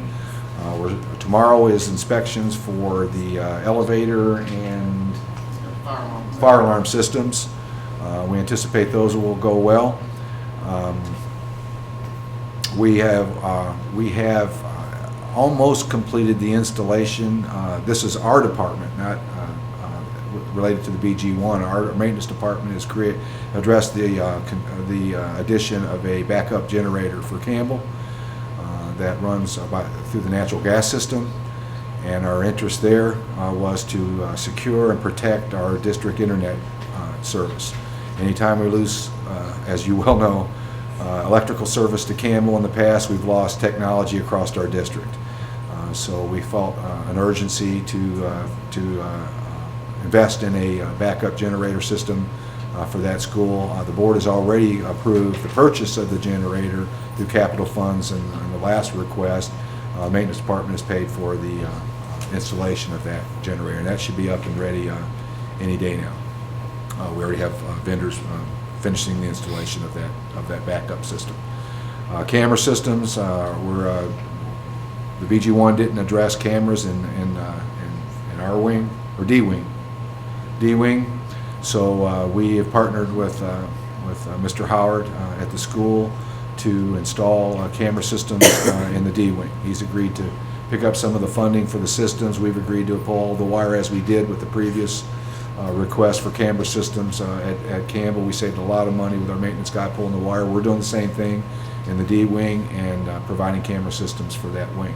We're also in negotiations with vendors as we speak for camera systems at 5 other schools to try to bring more equitable our camera and security systems at Strode Station, Shearer, the preschool,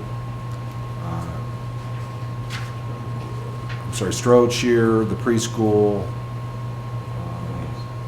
Phoenix Academy. There's five schools, and I'm kind of drawing a blank. But we have negotiations in process, which we hope by the beginning of school that we'll have at least 16 cameras in each of those facilities that will be monitored through a local agency, so that we do have better security in those elementary schools that have been kind of the weak areas in our security system in the district. So having said that, Campbell should be ready. We have every expectation that it will be ready the first day of school. Feeling a little bit stronger, we should be ready. I'm sorry. Can we be a little bit stronger? We should be ready. Can it be a little? August 1st, teachers are going to start going in there. Are they going to have full access to their rooms? Well, if you walk through that building, as I'm sure you have most recently, you'll see that not all windows have been installed. There's still about 3 windows I think we're waiting that'll arrive on August 1st and be installed at that time. And the 2 in the stairwell, 1 upstairs, more by the office areas. VC tile has to go down. Of course, that front vestibule has to be completed. I think We know what needs to be done. We know what needs to be done. That's what I Right. I think what I could say is we have every expectation that it will be ready. But we can't say with absolute certainty that it will be because we have no control over vendors. If they don't get the stuff to us at the times that they say it's coming to us, then we've got to look at Plan B and whether or not we would need to delay school. We don't have any anticipation that would take place. Even if the windows didn't come in for the front storefront windows, I don't think that would be a situation in which we would need to delay school. We would go to a plan B and prepare for that. But we expect those, we've been told by vendors, they will be here on the 29th, and if they are, then we're good to go. The only uncertainty, Mr. Peridot, is that we have no control over vendors, and, I just can't stress how important it is for a school that's been under construction like that, for them, for those parents and those kids to walk into some place they don't have to walk around. So Well, let me assure you, we are holding the construction manager accountable for achieving the timeline in which they've committed. But again, the most frustrating thing in this line of business is vendors meeting their timelines and supplying you with what you need to do your job with. John Hagan, is all classrooms ready? We're starting to find cleaning Mondays. Okay. We'll be out of there, tail end of next week, out of all of it. And what about that science classroom that we approved? Is it in good shape? It looks great. Good to go on that area. Okay. Any other questions, Mr. Stump? All right. Let's see, next up is item number 13, consider approval of the owner-architect agreement with Ross Heron Architects for the Clark County High School competition gym and athletic field project pending KDE approval. Okay, KDE approved, has approved the BG1 for the gymnasium. Okay, we just received that the other day, and as is typical, is you want to wait for that BG1 to be approved by KDE, and then you initiate your architect-owner agreement. That's what we're asking you to approve tonight, is the AIA document that addresses your architect, the agreement with the owner, which is our Board of Education, and the architects. That would include what was approved on the BG1, which is a model of construction management.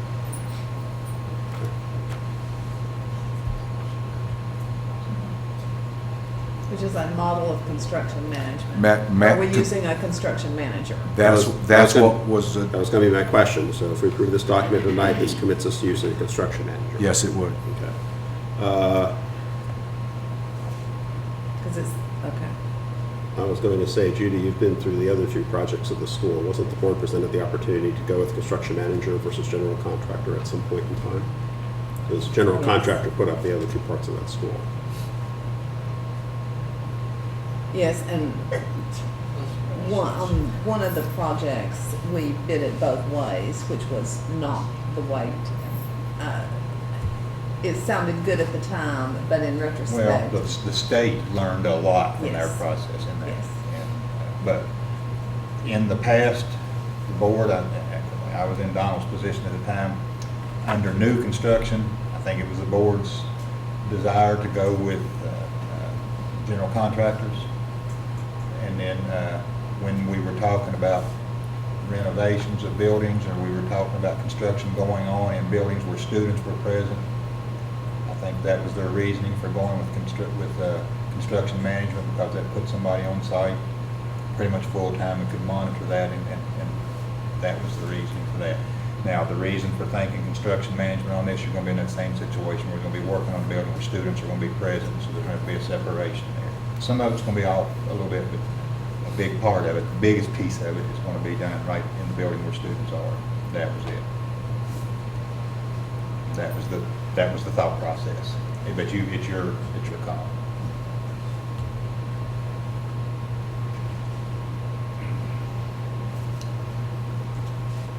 I had sent you an email, Mr. Stump, about, so a lot of these certificates of insurance are already expired. I was informed that they were too soon to be expired, but weren't. Yeah, they're always run for a year, and just a lot of the dates and expiration dates came up, so as we were putting this together, and they were good, or that was what they had, and we'll get those replaced or have new certificates as soon as we can get those. Roland said July and August is they're coming due, and that he would have those renewed, and that certainly wasn't an issue. You open it up for discussion, or what we do? No, we can discuss, so for discussion. Well, my opinion is I think we go with the construction manager, because I think you want someone there to manage and have that, they have your best interest. And that's a person that if something goes wrong, then you can come back on that. Just means CW Wilburn would not be involved in the construction of this Oh, building. they do construction They do management construction projects also. management. So will we put that out for bid? Put letters of interest, out for letters of interest.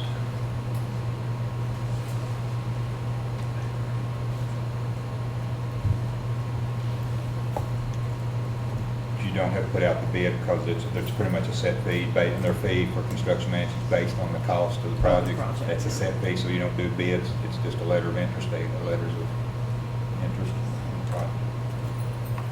So how long does that process take? The first one? I think you advertise 7 days.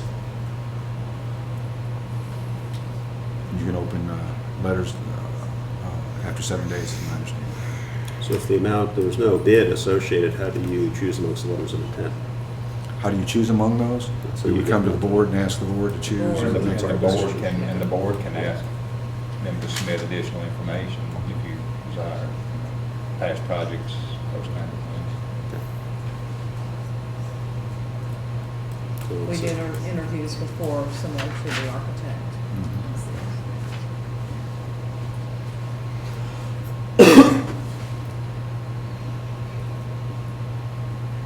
So, other discussion? So once this is approved, that's what's crossed the Rubicon, it's construction manager, not general contractor. So I just want to make sure everybody is clear with that and familiar with the difference and understands the ramifications of what they're voting on. Yeah, let me clarify that, just because, I mean, since I'm here, you don't necessarily cross some threshold where you can't go back, it's just that we're trying to, you have AIA, American Institute of Architects documents that are used differently when you have a general contractor than when you have a construction manager. And so I'm kind of in agreement with Christie's comment about where the board had previously looked at construction management as the direction they wanted to go when they were on campus, on site, you know, doing any kind of renovation or new construction. And so even though, yes, we were part of the project at the high school, and yes, you had EWO room when you were on a farm, and there was nobody, you know, there for both the high school and the start of the ATC.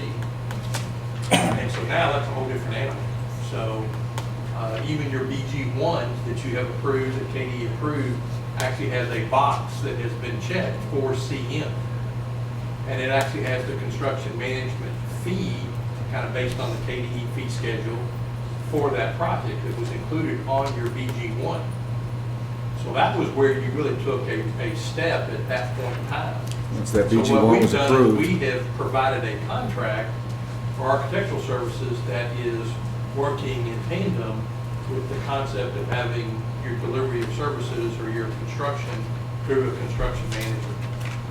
Okay, if the board's decided to change that for whatever reason, we would just go back and modify our contract, because all it is just where we're delineating the additional or the interface with the CM in terms of responsibility, because the board has created a team with your construction manager, which I think is a great idea because of being on campus, like, you know, Mr. Wilson said.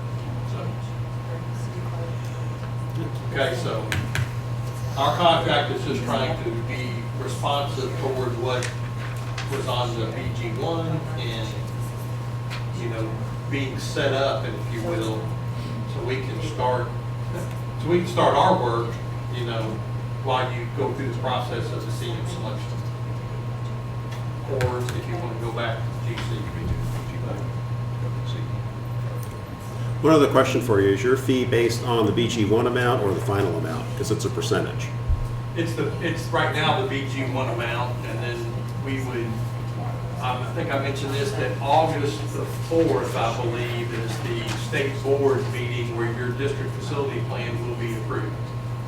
And that district facility plan actually has all the other athletic fields and everything associated with that. So we would come back in August or September and look at a potentially revised BG1 to indicate the other Fields. sports fields and stuff like that as being part of the project. Because your current BG1, like Mr. Stump said, is gyms. Right. So that BG1 is going to have to be revised anyway, correct? Correct. So there would be a separate BG1 for other athletic facilities? I believe that the Department of Education would prefer it to be one BG1 for the project as a whole. Even if we don't have enough money to do the whole thing? Well, no, now, money's a different story. You would end up having a BG1 that would indicate what you're trying to accomplish, and then we would bid with a budget in mind over what you feel like you can do, and even have some alternates like we've had in the past that would allow you to decide how far you want to go and what the value is. Like if we had tennis courts as an alternate, if we had the, softball field as an alternate, and we made the gym obviously the top priority, and/or football fields and track. I mean, just as an example. Your high school and your ATC as an alternate were on the same BG1. Yes. Phase 1 and Phase 2. So is there a revision to the BG1 every time there is a change in what with the number of facilities that will be a part of this phase, whatever? Okay, your BG1 is your kickoff document. Right. For the Department of Education. And you have to declare some type of description. Okay, which we've done with which the you've done, gym. the gym, and a Okay. permit. And then if you come back at any given time and want to modify the scope, or in this case, you want to modify it over having a district facility plan that's been approved that includes the athletic fields as a top priority, which your current district facility plan does not have. I say current, it already is really current in the board's mind because it was approved, last month. So, yes, your BG1 is fluid. See, we always revise the BG1 after bids are received to actually indicate the exact cost.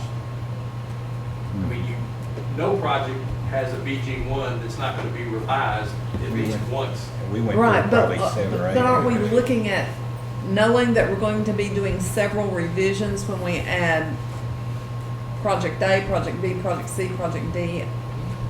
The other thing is with any BG1, you gotta state how you're gonna pay for it. So I'm looking at the BG1 right now. The left side is statement of probable costs, the right side is how you pay for it. So Right. I don't know if KDE is gonna approve something we don't have the money to pay for. So Oh, no, right, they will not approve what you don't have the money to pay for. You have to show where the funds are coming from.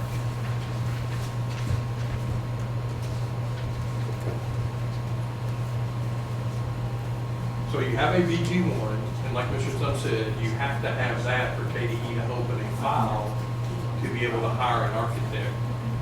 Okay? And so tonight before you is your architect, owner-architect agreement. And then it's been set up using the format with a construction manager. Per the BG1, it has construction manager indicated as delivery method versus general contractor, and has on that BG1 a construction manager fee based on the project scope. And all that can be revised or be changed at any given time.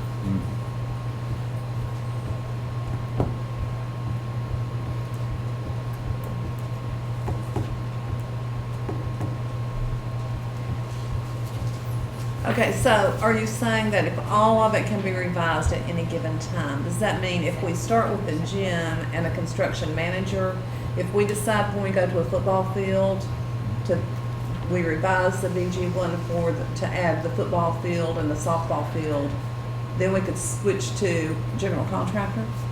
Yes, I mean, if you want to decide that for some reason that you want the football field, and they're like it to be bid using general contractor, But that would all still be under the same revised BG1. could be. I mean, I could see Greg Dunbar, the Department of Education, say, well, if you're going to use the different delivery method, then I would prefer to you have a different BG1 Okay. because we want a different owner-architect agreement. And then, create a different file because of different delivery method. Different forms. Different forms. Right. So there wouldn't be confusion there.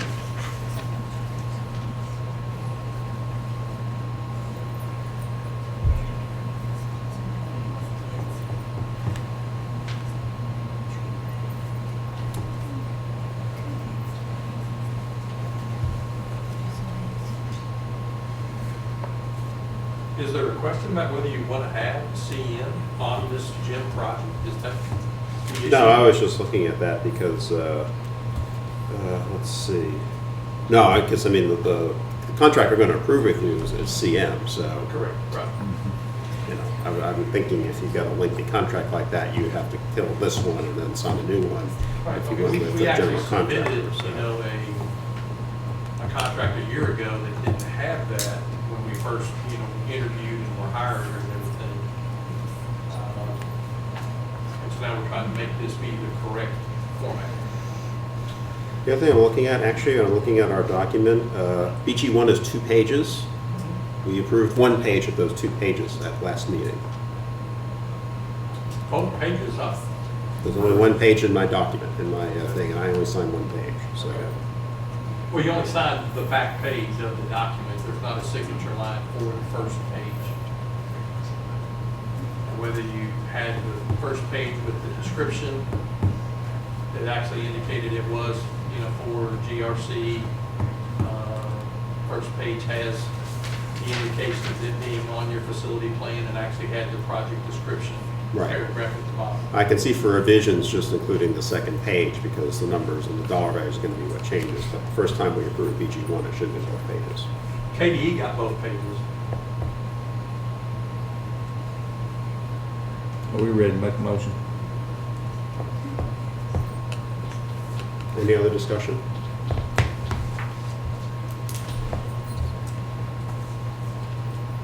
All right, go ahead, Mr. Wilson. I'm gonna make a motion that we approve the athletic facility, or the GM BG1 with a construction manager. All right. Second. Motion by Mr. Wilson, second by Ms. Hicks. All those in favor say aye. Aye. Opposed? Motion carries 5-0. Okay. Next up, item number 14, consider approval of Codell pay estimate number 15 for the Campbell Junior High School construction project, amount of $449,521.58. For the work that took place the past month for the, for Codell Construction and suppliers and contractors. I thought we were, what, 85%, if I was reading documents correctly on that? No, I think we're very close. Other discussion or comments? If not, a motion is in order to consider approval of Codell pay estimate number 15 for the Campbell Junior High School construction project in the amount of $449,521.58. I'm gonna make that motion. Motion by Ms. Ritchie. Second by Mr. Perry. All those in favor say aye. Aye. Opposed? Motion carries 5-0. Thank you, Mr. Snock. Next up, item number 15, schedule a date for work session and topics for discussion. This is something that came out of the superintendent evaluation process, so. And when are you gonna get back, Mr. Christie? Probably Thursday of next week. would be So my- we can schedule it that following week, the first week in August, is what we're thinking. Is everybody thinking that?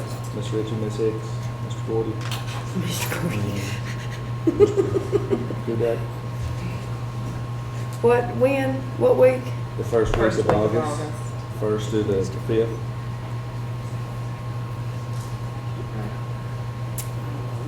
Sure. I'll be fine with the second. Will that be okay? I'm on the second. Okay. I'm not the fourth, so. I'm not the fourth either. What about the 3rd Or the first. or the 1st? Let me look at the 1st. I'm good 1st. I'm good 3rd. You can't do the first, is that what you said? So I'm good 1st or 3rd. I prefer to do the first over third. Wednesdays are my busy day. I don't care. I'll support. I could do third, fourth, either one. I thought you couldn't do fourth. Oh, I thought you could do fourth. No, you can't do You second. can't do or the 4th, correct? Right. Third. I may have to run across the street, but I won't call that night, so. When, the third or fourth? Yeah, third. Third's not a great night.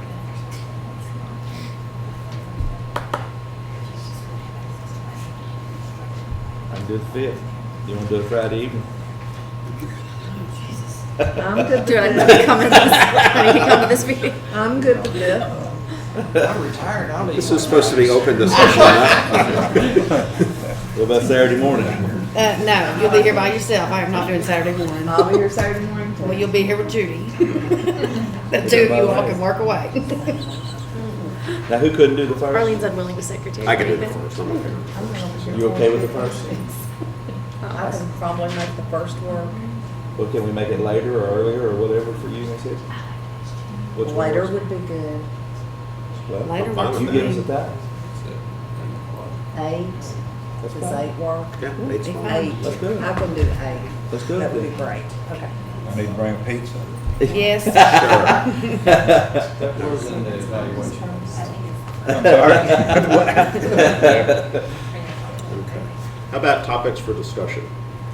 Budget. Okay. I want to say budget. I think we need to look at the chain of command thing that we talked about. I think we need to look at also what we're looking for needs of schools, by schools. The other thing that I went to this past couple weekends when I was there with Dr. Kudak at the thing at the over in Lexington, I'd like to see us. There's an evaluation tool on board members, Right. and I'd like to see us do that at some point in time and get a. We talked about doing that a couple of years We ago. used We to do it. deferred because we were thinking KDE was gonna throw something at us, because everybody gets They evaluated. did, but it based on was us. piloted last year. It was a pilot. And there's a last lady year. said she'd come and do a training with us and work us through all that. And I think it's free if we're in that co-op, but if it's not in that co-op, I'm pretty sure it's $800. Which co-op?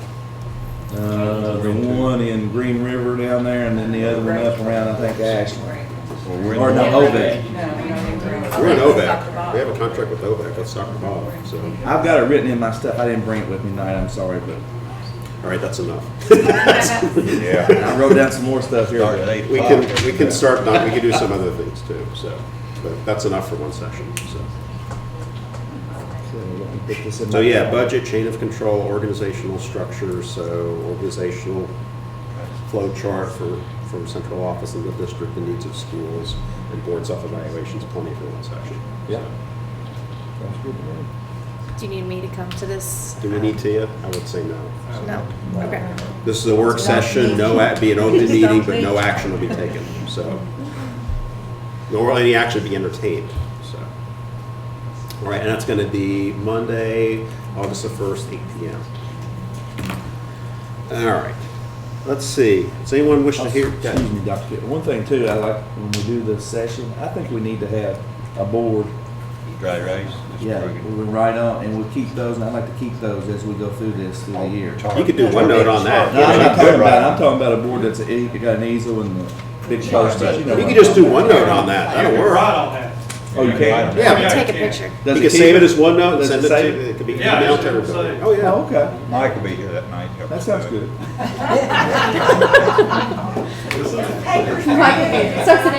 Mike and Joel will be here.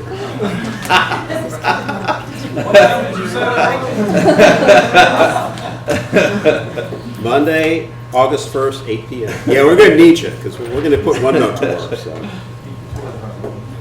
Okay, does anyone wish to hear anything off the consent agenda separately?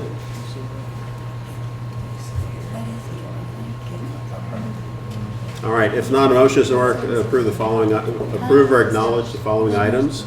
Item number 16 is acknowledge 504/ARC chairperson list for 2016-2017. Item 17, approval of school fundraiser request. Item 18, approval of employee leaves of absence. Item 19, acknowledge notice of personnel action report. Item number 20, acknowledge the cast position report. Item number 21, acknowledge Clark County Clerk's motor vehicle tax report. Item number 22, acknowledge Clark County Sheriff's report. Item number 23, acknowledgement of the financial report. Item number 24, acknowledge general fund budget summary report. Motion is in order to approve or acknowledge those items. I'll make that motion. Motion by Mr. Pereira, Second. second by Mr. Wilson. All those in favor say aye. Opposed? Motion carries 5-0. Motion is in order to authorize payment of salaries and accounts payable. I move that we authorize payment of salaries and responsibility. Motion by Ms. Hicks, Second. second by Ms. Ritchie. All those in favor say aye. Opposed? Motion carries 5-0. Motion is in order to adjourn. Do you have something, stop taking my motion, and did you have something you need to say? Go for it. With Keith? No, I've just got this out, it's been tabled to the next one I've got, it was on the CLEP fund, it was part of the governor's budget, and it specifically names school resource officers, and money was guaranteed set aside for that. It not specifically names school resource officers. It's part of the governor's budget. $10 million, 10.3 million set aside for that for just these officers. But I'll put it on the next one. I mean, will that make you, if we approve it the next No, meeting? because when you approve it, it'll go back retroactive to July 1 and stuff anyway, so. Okay. So you ready? Any other business? Going once, going twice. Come on, we got an option to adjourn before 8:30 tonight. You know, that doesn't happen too often with this group, so. Okay. I'll Go make ahead, a Ms. motion Ritchie. to adjourn if Todd Wilson quit stealing my motion. All right, second by Mr. Wilson. All those in favor say aye. Opposed? Motion carries 5-0. Board is adjourned at 8:25 PM. Good trip.